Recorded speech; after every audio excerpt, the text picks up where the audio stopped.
Vamos a tener a dos intervenciones, la de el magíster Mario Dota, luego Mario va a hablar del liberalismo masónico y sus contribuciones al Estado laico, y luego en primer lugar, buenas tardes, un saludo a todos los presentes, un saludo preferencial a los profesores españoles de la Universidad de Comillas,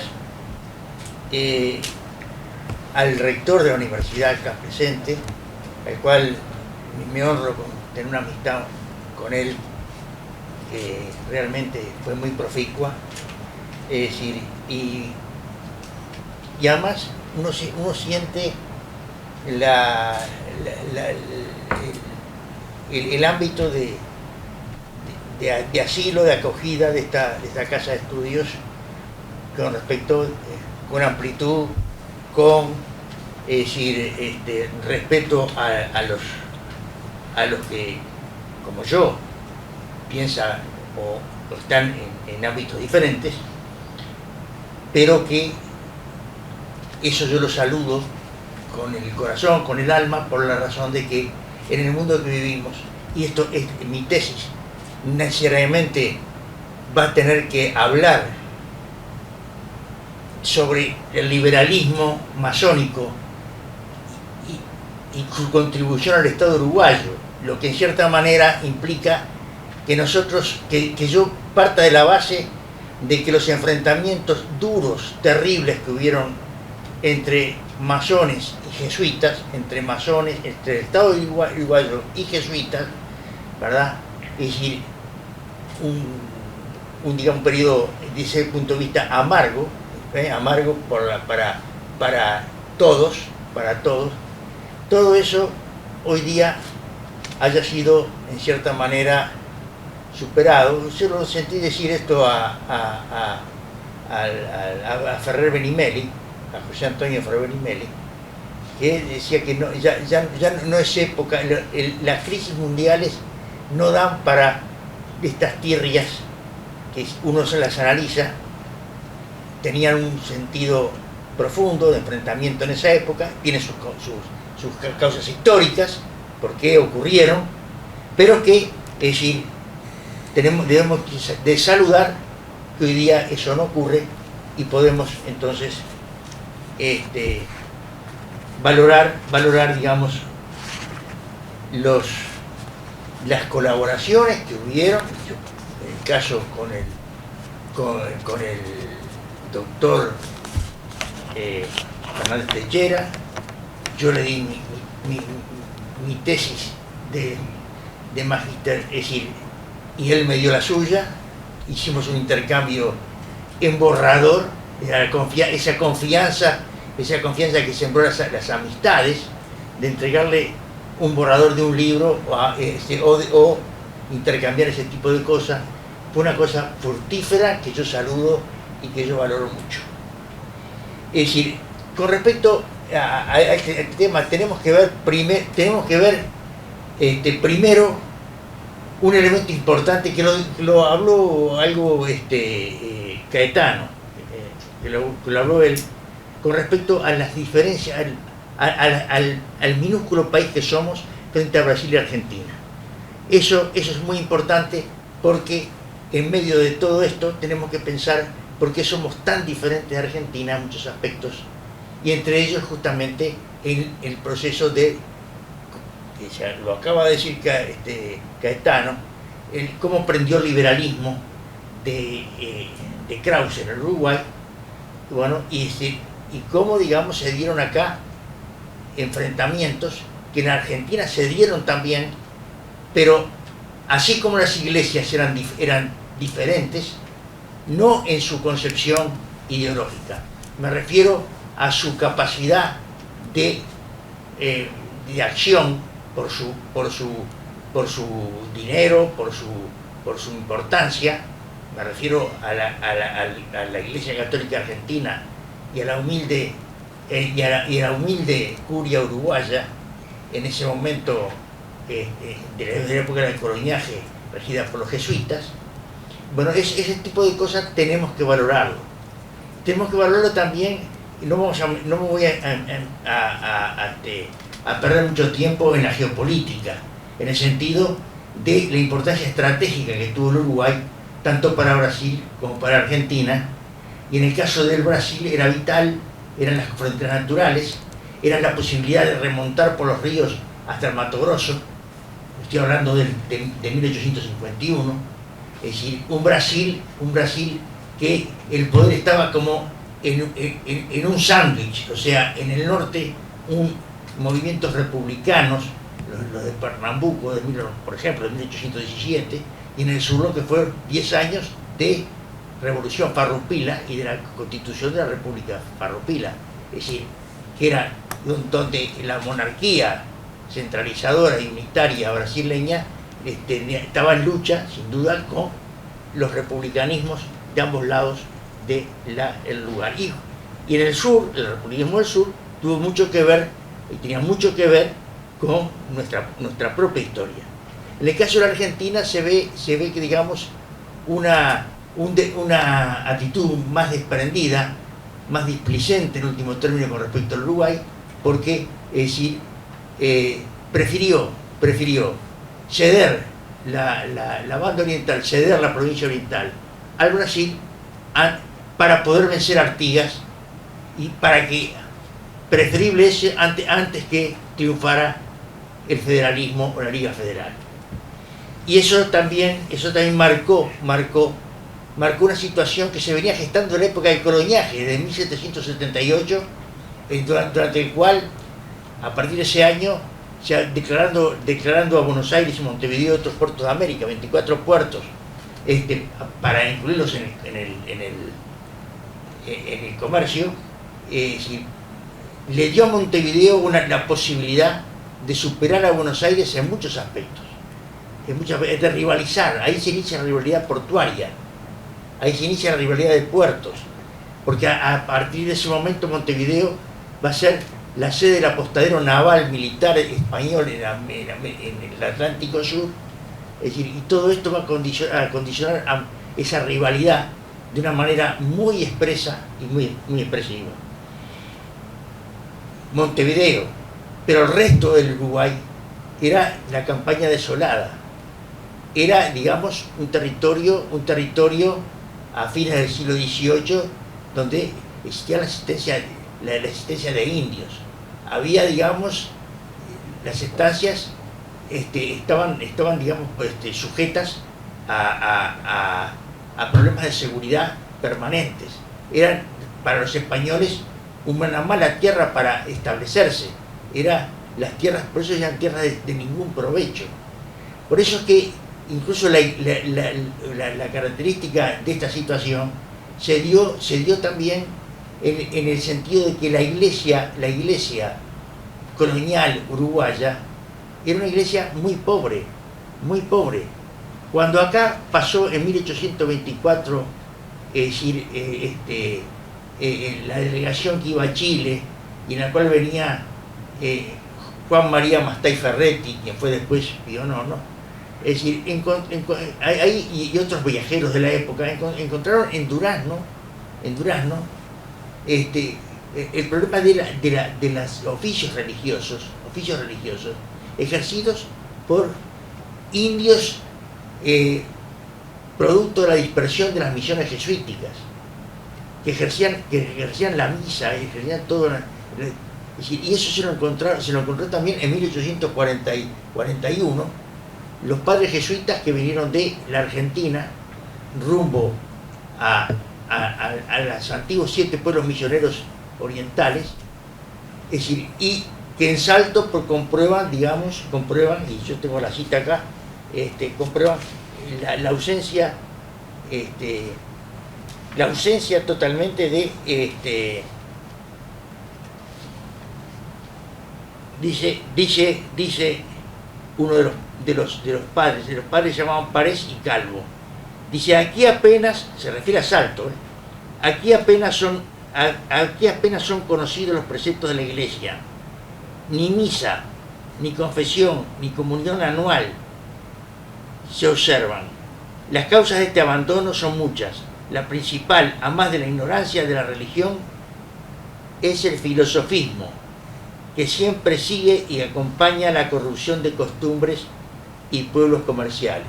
Es decir, da una idea de la existencia del filosofismo, que luego vamos a ver que se va, digamos, tenemos citas de los propios jesuitas, que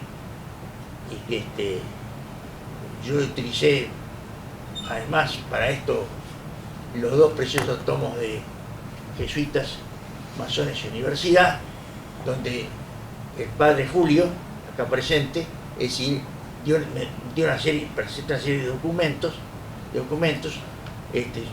y bueno, y esos documentos son muy digamos, explicativos de esta situación existente en la banda oriental, donde en cierta manera la ausencia de iglesia en el sentido poderoso que había en la Argentina, en Buenos Aires, un colegio como el Salvador, importantísimo, en aquella época. Acá recién en 1872, en la década 70 se va digamos a desarrollar por ejemplo el colegio, hoy está el seminario, ¿verdad? En aquella época. Todo eso digamos da la idea de un Uruguay en cierta manera donde el catolicismo fue débil. Y el catolicismo tanto de la época, eso también lo dice Ardao muy claro, ¿no? Es decir, el catolicismo de la época, ¿verdad?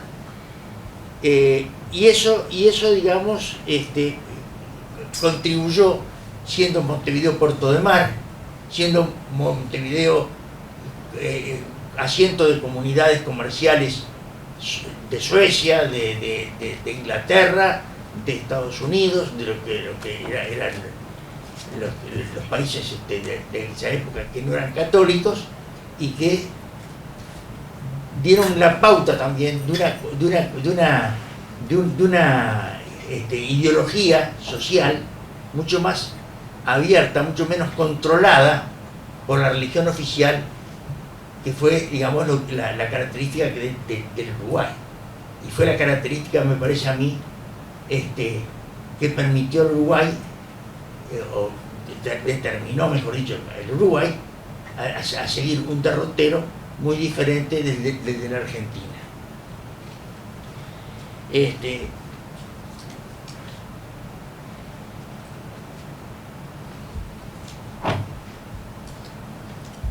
Ardao dice, con respecto a la última cita, el filosofismo, es decir, el espíritu racionalista que había propagado el movimiento emancipador. Sobre eso también hay que acordar de lo siguiente. El primer paso, en cierta manera, para mí, que uno encuentra de verdadera amplitud, que anuncia una posible apertura a la laicidad, fue cuando Artigas en la Constitución año 3, el artiguismo, es decir, extender la libertad civil y religiosa en toda su extensión imaginable. Es decir, esto digamos, no nos está hablando de, a pesar de que el trío era católico, a pesar de que el Estado uruguayo en 1830 va a tener la religión católica, de todas maneras había una amplia gama en el contexto social de un pensamiento o de una manera que no podía. Ahora, era la etapa que mi querido amigo Barrán, y creo que también del padre Julio, en su obra sobre la sensibilidad en el Uruguay, era la época de la sensibilidad bárbara, es decir, el disciplinamiento vino posterior, a mitad de siglo, y ese disciplinamiento también muestra la posibilidad y las enconadas luchas que se dieron entre jesuitas y masones, entre iglesia y la curia y masones, debido justamente a esa situación. Porque los jesuitas tienen una historia también muy especial. Expulsados en el 67 del siglo XVIII, disuelta la orden por el Papa y por presión de los gobiernos absolutistas de la época, se le levanta esa especie de limbo para refundarse en el 14 después de la caída de Napoleón, y ahí, digamos, iniciar una segunda etapa que es la etapa en Europa de las grandes confrontaciones, de un papado que venía de ser humillado por el gobierno francés, por el gobierno de Bonaparte, es decir, y que venía, digamos, lleno de rencor, es muy humano con respecto justamente a lo que había pasado y sobre todo a las ideas emergentes de esa sociedad que había abierto la Revolución Francesa y que de cierta manera seguía desarrollándose con elementos nuevos que iban surgiendo de esa primera etapa. Me refiero, digamos, a lo que va a ser el liberalismo, los liberalismos, de los cuales no están excluidos los católicos, porque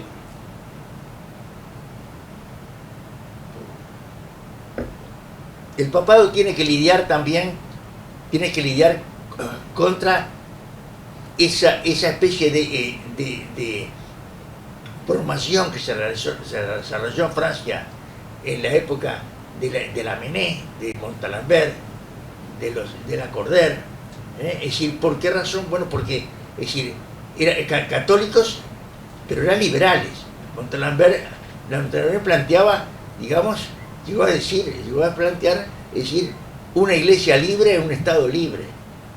Llegó a plantear hasta ese tipo. Era, digamos, una avanzada al liberalismo católico. Ahora recuerdo un poco una digresión con respecto a lo que hablaba Caetano, de que acá don Zorrilla San Martín, que era católico práctico, es decir, adhería a las ideas de Valle, con el cual lo había conocido del Club Católico anteriormente. Es decir, en Uruguay también hay que decir lo siguiente, la masonería uruguaya, es decir, se vio enfrentada y se enfrentó y fue, digamos, tuvo actitudes destempladas, como la tuvo también la Iglesia Católica y como la tuvo también Monseñor Jacinto Vera. Es decir, eso es evidente, está en quien investigue la prensa del periodo, ¿verdad? Pero todo eso tiene su explicación en el sentido de que la Iglesia católica, me refiero, que comandaba la política romana y que quería ser ecuménica, planteaba en cierta manera, es decir, un periodo de intolerancia muy grande, en la cual planteaba, digamos, una idea, cuando uno lee esas cosas, la idea de que la única religión por la cual se obtenía la salvación del alma, la salvación era la católica, era y ese tipo, y eso llevaba también a la lucha de siempre contra las corrientes protestantes, contra lo que fue acá en Montevideo la famosa cuestión de las Biblias, en época del colegio en la cual se implantaron, en la cual era protegido también económicamente por Samuel Lafone. Samuel Lafone era un escocés con practicante protestante y que además había traído Biblias, los famosos problemas de las Biblias, en las cuales el padre Cabré tuvo que pechugar, ¿verdad? Ahora, para esa política intolerante, en cierta manera, que en ese momento para mí se muestra intolerante la Iglesia, los jesuitas eran la fuerza indicada para tratar de imponer esa política. ¿Por qué razón? Porque era la orden más aguerrida, más culta. Era brillante los jesuitas, desde ese punto de vista. Entonces digamos, en un momento de la historia en el cual el problema ideológico era vital,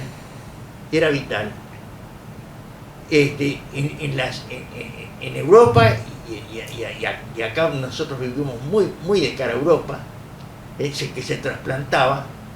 Nosotros vemos acá entonces los jesuitas adoptan justamente el reto, aceptan el reto de combatir por la política que en ese momento estaba esgrimiendo Pío IX y antes el Papa anterior, Gregorio XVI. Ahí nosotros vemos intolerancia. Y vinieron en el 42, el primer semestre del 42 vinieron jesuitas. Y Mariano Verdugo, que vino con Francisco Ramón Cabré, los dos jesuitas importantes en ese momento acá en Montevideo. Es decir, Verdugo escribía esto: he procurado combatir todos los errores que ha advertido en este pueblo. Han quedado en ridículo los sabios modernos, los protestantes, los racionalistas, furieristas y los políticos falsos, sin salir del catecismo que he procurado estimar. Asistían asistían los preciados de doctores y nadie se ha atrevido a chistar contra las doctrinas. Es un texto que lo transcribe Verdugo y que es, digamos, muestra, digamos, una orden militante, una orden capaz de polemizar, capaz de enfrentar los retos en los cuales por eso yo digo que los jesuitas volvían a su segunda etapa al Plata como avanzada papal, abroquelados en ese momento de cierta intolerancia ante el liberalismo y ni que hablar ante la masonería, lo que inició en Montevideo una época de confrontaciones entre jesuitas y el Estado liberal uruguayo, ¿verdad? Y yo digo que en medio de décadas de confrontaciones iría paulatinamente fortaleciendo su liberalismo. Es decir, ¿qué pasa cuando dos sectores se oponen frontalmente y ambos con la fuerza suficiente como para poder mantenerse en sus 13, y naturalmente, es decir, eso alimenta la fuerza del otro. Por eso, en cierta manera, Jesús decía: no resistáis al mal. ¿Por qué decía no resistáis al mal? A mi modo de entender, yo no soy teólogo ni mucho menos, pero yo pienso justamente que la resistencia al mal también fortalece al mal. Esa es la interpretación que yo le doy, ¿verdad? Y después de esta confrontación con las Biblias, que Lafone las había traído de Edimburgo para repartir entre los niños escolares, el padre Cabré estaba furioso. Y había un profesor de la escuela, Luis José de la Peña, que era religioso, ¿verdad? No era jesuita, era antijesuita. Esas luchas que se dan internas dentro de las grandes religiones, instituciones, es decir, y era masón. Y justamente, es decir, a espaldas de Cabré, Peña reparte las Biblias a los niños.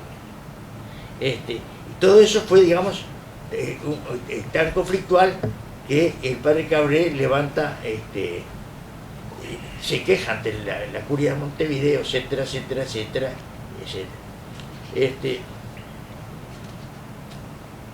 Los jesuitas, además, no se sentían cómodos en Montevideo.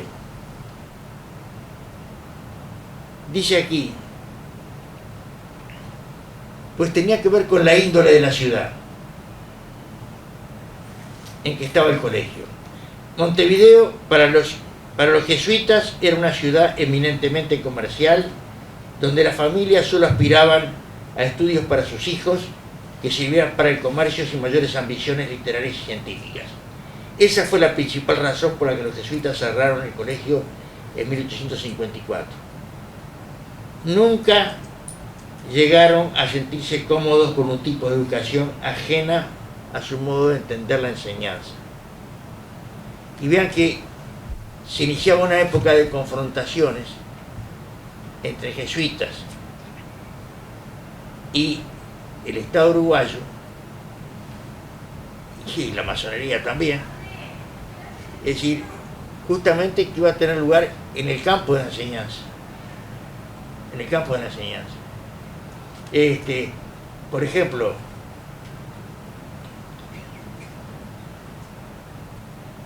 los jesuitas pudieron heredar del doctor Vargas el Colegio Oriental de Humanidades. Y el gobierno muestra primero tener estar imbuido de las corrientes jacobinas francesas y hasta bonapartistas también, ¿verdad? O sea, el gobierno de defensa de Montevideo. Eso era evidente. Y el gobierno que teme a los jesuitas, funda o crea el Instituto de Instrucción Pública para controlar la enseñanza, para controlar toda la enseñanza. Y prácticamente parecía tener nombre y apellido, porque el único instituto que impartía enseñanza superior en Montevideo era el instituto regentado por los jesuitas. Esa era la realidad. Ahora, es interesante ver que en la creación del instituto, lo que piensa el ministro, que era el cerebro, también uno de los cerebros de esta creación, que fue Manuel Reyoves.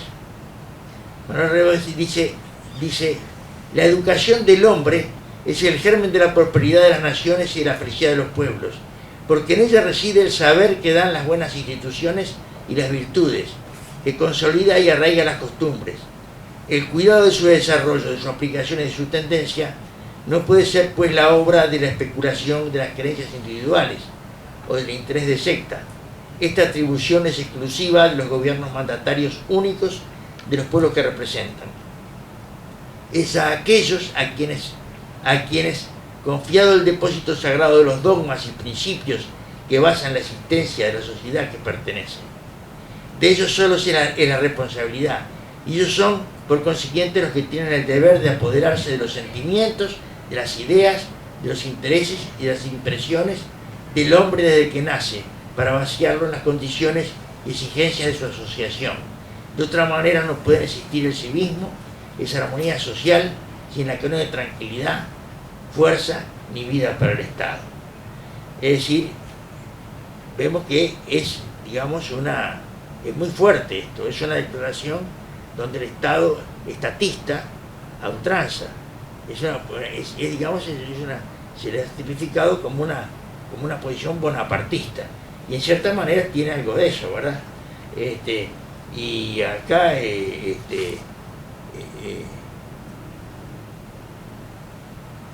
padre Julio, recojo esto, la creación del Instituto de Instrucción Pública en el 47 estuvo directamente relacionada con la existencia del Colegio de los Jesuitas.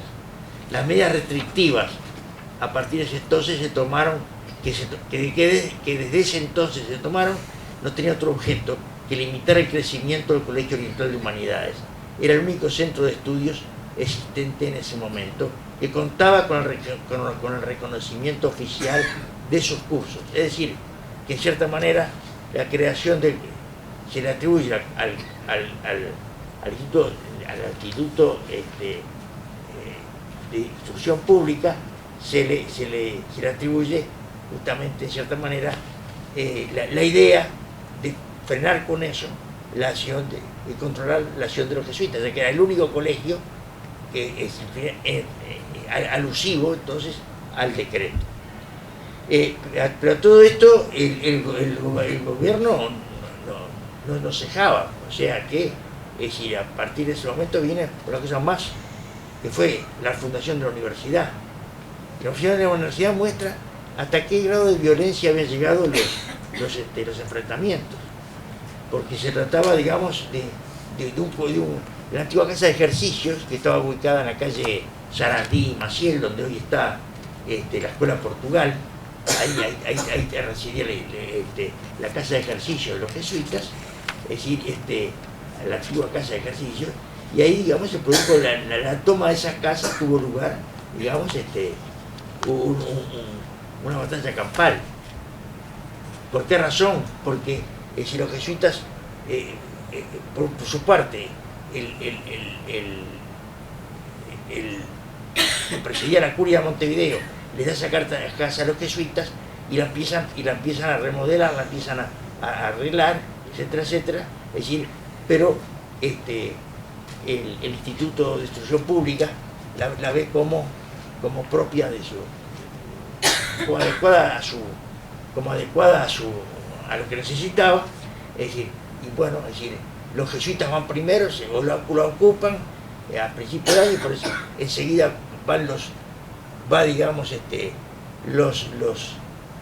Luis José de la Peña, que fue justamente quien llevó a cabo esa acción, otro religioso acompañado de los estudiantes, donde según dice donde dice un testigo de época, es decir, allí hubieron un alarmante acto, hubo escenas de todo género, insultos, provocaciones, desafíos ante Dios, puñales en manos de los jóvenes educandos del Colegio de Humanidades, palos y hasta pasquines en los claustros de la casa de ejercicio contra la persona de Peña, todo en medio de ejecuciones, Bueno, por eso, digamos, a todo esto,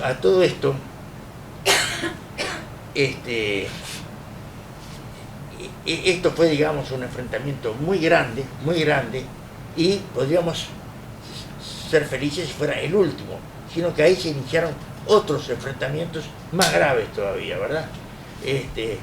Porque hubo nuevos conflictos entre Iglesia y Estado, sobre todo cuando la masonería se transformó en potencia masónica. O sea, cuando la masonería recibió la carta patente del Gran Oriente de Brasil para fundar la Gran Oriente del Uruguay.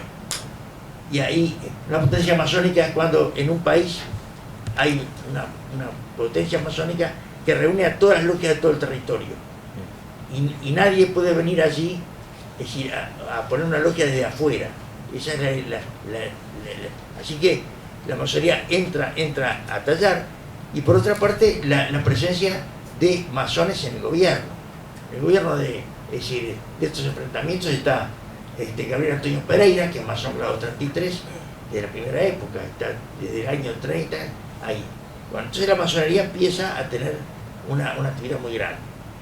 Y al año siguiente de la fundación de la masonería, que fue en el 56, en el mismo mes se conmemora la masonería, pero se conmemora también la fundación del Tratado Solís, donde se inicia el Tratado Solís con una especie de contrapunto poético entre De Hacha, Javier De Hacha, que era un masón renegado, que se ve de la masonería, es decir, y había sido captado de nuevo por la curia, y por otro lado estaba Heraclio Fajardo, que era masón, y que es el que lee el discurso que no pudo, la poesía que no pudo dar Francisco Acuña de Figueroa, el autor del himno nacional, que en ese momento era masón grado 18.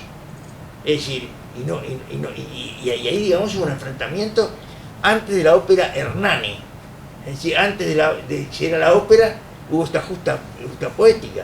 Es decir, estaba en la escena de la sociedad. Se llegó a dividir las familias. Y al año siguiente, en el 57, viene la epidemia de fiebre amarilla.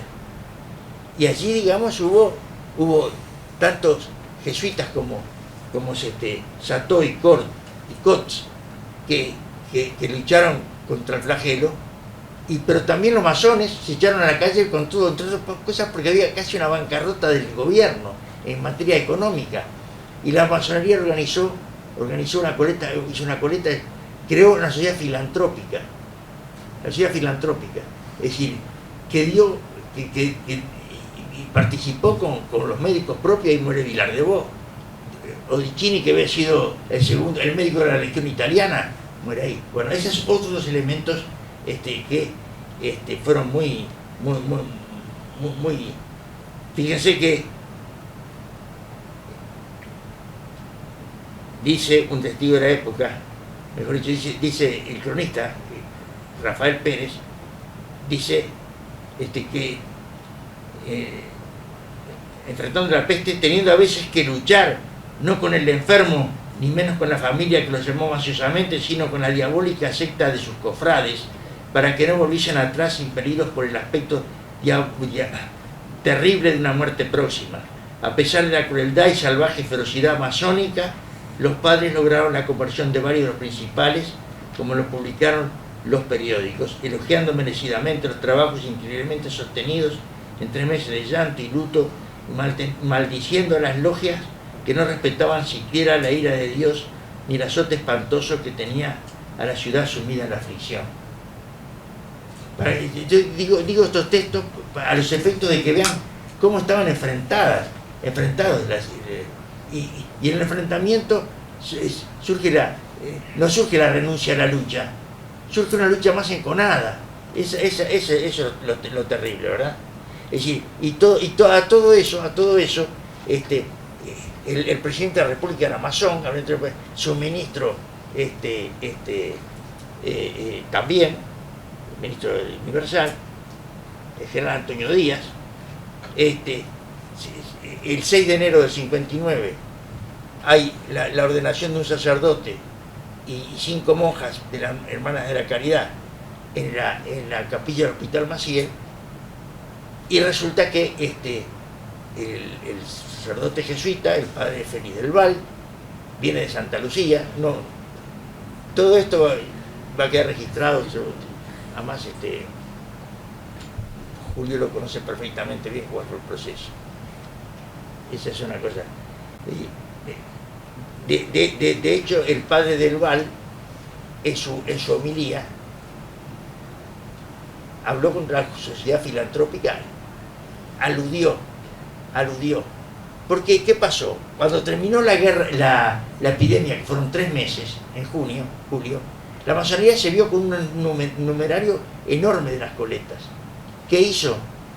Se dedicó a la enseñanza. La sociedad filantrópica se transformó entonces en la escuela filantrópica, que fue una en Montevideo y otra en Salto. Y en esa escuela invadía, digamos, vamos a decir, una arena que los jesuitas luchaban para tenerla a ellos. Ahí hay otro elemento. Es decir, y entonces el padre del Val, que venía de Santa Lucía, del colegio de Santa Lucía, al cual se habían mudado los jesuitas, que Pereira les había dado la libertad de enseñanza a regañadientes el 28 de junio del año 58.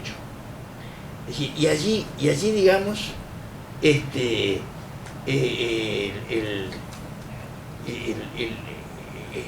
padre Félix del Val habló de que la filantropía era la moneda falsa de la caridad.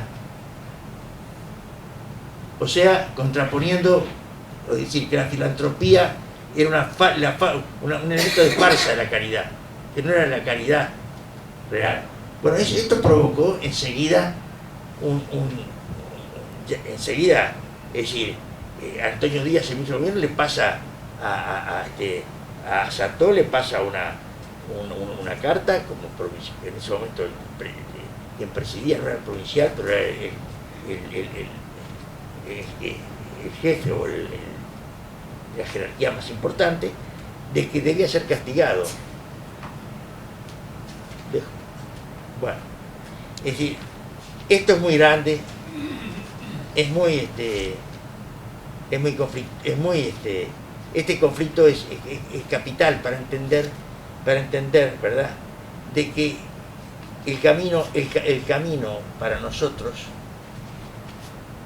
para los uruguayos, en ese momento, llegaba, digamos, a una, tarde o temprano, una separación de la Iglesia y del Estado. Y en Argentina, y por eso yo creo que esta tesis, si se publica, va a ser repartida, y entonces se podrá leer con mayor tranquilidad. Es decir, lo importante de esto es ver, digamos, las diferencias con Argentina. En la Argentina no pudo a duras penas Sarmiento lograr la ley de educación común a partir del 82, en el 84 recién la refrenda Roca, pero en el 82 no pudo la Argentina, a duras penas pudo, con manganetas y con abstenciones y cosas, lograr la ley 1420, es decir, porque los propios senadores y diputados, algunos diputados, es decir, en las cámaras, muchos de ellos eran diputados, ¿verdad?, pero a su vez eran ultracatólicos, porque eran masones, pero eran católicos, y no accedieron, no querían acceder a la enseñanza, a una enseñanza más laica, aunque era gratuita y obligatoria también, y fue así. Y eso apenas se pudo lograr, pero con manganetas, con subterfugios que no eran justamente lo honesto, ¿verdad? Y así se pudo conseguir en Buenos Aires. Y es la diferencia que hubo siempre entre la masonería oriental, la masonería uruguaya, y la masonería argentina.